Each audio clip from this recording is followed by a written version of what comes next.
With temperatures still close to freezing, you wouldn't know Iceland had just marked the official start to summer. And as the country votes on Saturday, there's also likely to be a change in the political weather.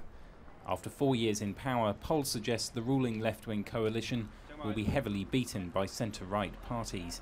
The dramatic banking crash of 2008, sparked by the global economic crisis, is still fresh in many people's minds. The current government, or the outgoing government rather, has been quite successful in restoring the economy following the collapse of the Icelandic banks.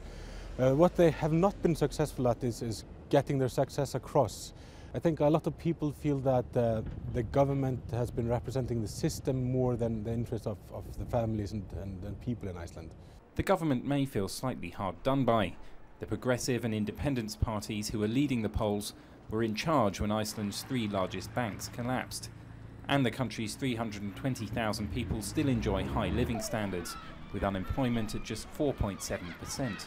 The choice is, do we want to build on that success and continue to strive for stable economic conditions, stable growth, low inflation, or do we want to maintain and continue with the traditional Icelandic cycles of boom and bust?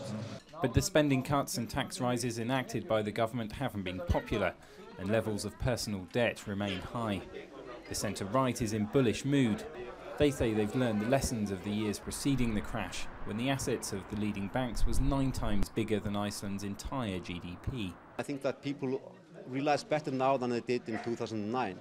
That what happened here in Iceland was the same as we have seen all around Europe. I mean, you see the situation in Cyprus, you see the situation in Southern Europe, and many other European countries, where the effects of the financial crisis have been quite severe. The days of Iceland's banking boom are probably gone for good, but the country has other strengths. Tourists from around the world are drawn to its dramatic scenery, and fishing remains a huge and lucrative industry. Whoever wins control of the Althing, the world's oldest existing parliament, will have to convince Icelanders that the economic future remains rosy.